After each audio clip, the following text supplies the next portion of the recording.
But let me ask you. My record stands for itself. Let me ask you, though, because they quote you on a radio station calling him insulting to women. Is that a misquote? Did you not say that? I said the statement that the Democrats leaked out in 2016.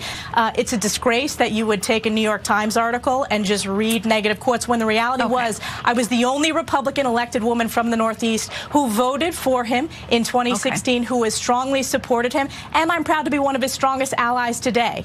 MAGA Republican Congresswoman and potential Trump Vice President Elise Stefanik spiraled into an absolutely deranged meltdown on the Fox propaganda network of all places when the host dared quote Stefanik her own words. You have to see this.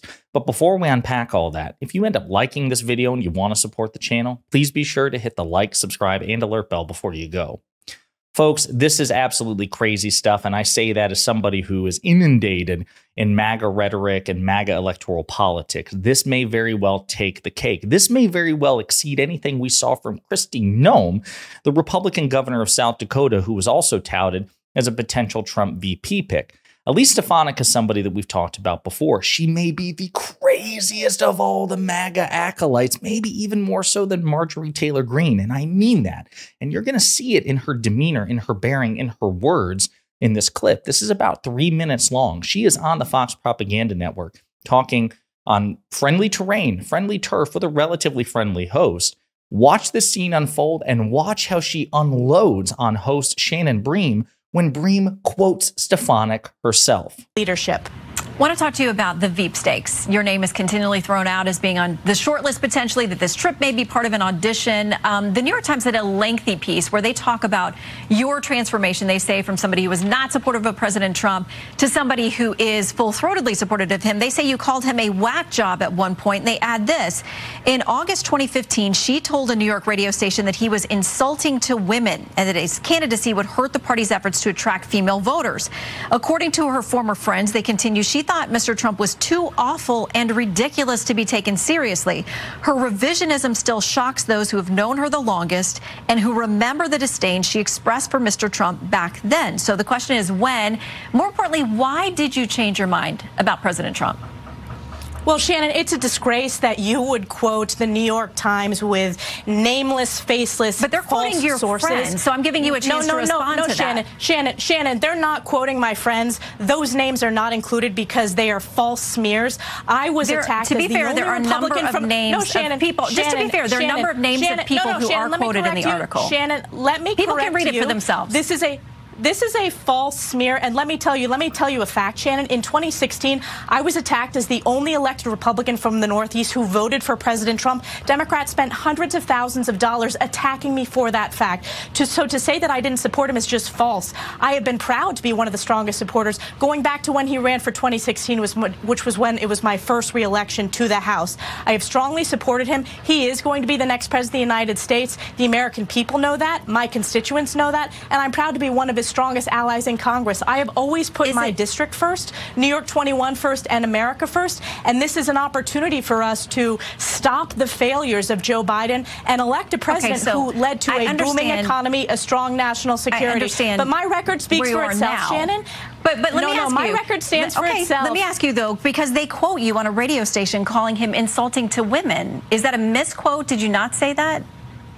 I said the statement that the Democrats leaked out in 2016, that was insulting. However, Shannon, I stood by and supported him, and I strongly support him. And he has done so much to promote women in senior positions, as well as promote women's economic opportunity that we experienced under the 4 years of his administration. So I've been proud to support him. It's a disgrace that you would take a New York Times article and just read negative quotes when the reality was I was the only Republican elected woman from the Northeast who voted for him in 2016, who has strongly supported him, and I'm proud to be one of his strongest allies today. Okay, we know where you are today. Folks can go read that article for themselves. There are plenty of names, people who went on the record, and we'll leave it there. Clearly, you are supportive of him now, and we will track and follow where you are on the campaign trail. I was supportive of him then, Shannon, in 2016, as you know. So I hope you will tell the viewers that as well, which I voted for him in 2016 and was attacked for doing so. So as you can see, she is psychotic, genuinely psychotic. You see it in just the breathless, frantic defense. She's just overwhelmed. She's terrified that Donald Trump will see this exchange, be reminded of something that she once said about him, which was true, which is that he's demeaning and insulting towards women. And so she feels the need to attack the media to try to defend her prospects to become Donald Trump's vice presidential pick. And then she'll snap again with the Stepford Wives grin. Folks, this is insane. This is absolute insane stuff. By the way, Adam Kinzinger, who used to work with Elise Stefanik and was a House Republican, also loyal to Donald Trump, famously said that when he knew Stefanik prior to Trump and in the beginnings of Donald Trump's political career, she was a reasonable moderate, well-liked by both sides. But she made a political calculus. She eventually turned her sail towards Trump and became a full-throated member of the cult. And again, you see the derangement. You hear it in her voice. You see it in her bearing. And there are other clips as well. This is in the aftermath. This exchange I'm about to show you is between Stefanik and a member of the media who asked Stefanik about how she could possibly support Donald Trump. And given that she proclaims herself to be a champion of women's issues, given that Donald Trump was found liable for sexual abuse, the judge said specifically in layman's terms, he raped the victim, E. Jean Carroll, and then was found guilty of defamation and had to pay hundreds of millions of dollars. She was confronted with that issue. How could you possibly support this person? And this is how she responded. Because he is polling ahead of Joe Biden, and Joe Biden is the weakest candidate we've ever seen. No, I disagree. No, I don't believe that. And I support President Trump. And you know what? The media is so biased. This is just another example of the media being Why not believe E. Jean Carroll? It's not me. It's not the media. It's a jury that found that he sexually abused E. Jean Carroll. Again, the media is so out of touch with the American people. Like 2016, you are going to see the American people speak out loudly and clearly with their vote. We are so tired of the biased media shilling for Joe Biden every single day. And the reality is President Trump is going to win. He's going to restore rule of law, and he's going to restore respect for the Constitution in this country. And again, the psychotic grin, too. This woman is a cultist. I don't know if she is merely adopting the affectation of a cultist in order to ingratiate herself with Trump so she can become vice president and eventually run for president herself. I have no idea. Or perhaps she has genuinely drank the Kool-Aid and has transformed herself accordingly. We've seen plenty of evidence that both of these things can be true depending on who the cultist in question is. But she says she refuses to believe Carroll. By the way, it's not an allegation. This was the result of the legal process that we see play out in courts across this country all the time. The evidence was presented. Donald Trump was entitled to the presumption of innocence and to a rigorous defense, and he was found liable for sexual abuse and defamation. Okay, and again, she attacks the media. She says, listen, you're attacking Donald Trump. You're biased. You're shilling for President Biden, whom she calls Joe Biden, by the way, not President Biden. You're shilling for Joe Biden by asking me these tough questions about my cult leader who happens to be running for president. That's how the MAGA brain works. Absolutely disgraceful. I'll point out the irony, too, that she said that Donald Trump, will restore respect for the Constitution. And yet here, this is Donald Trump who famously said, so with the revelation of massive and widespread fraud and deception in working closely with big tech companies, the DNC and the Democratic Party, do you throw the presidential election results of 2020 out and declare the rightful winner, or do you have a new election? Note this. A massive fraud of this type and magnitude allows for the termination of all rules, regulations, and articles, even those found in the Constitution.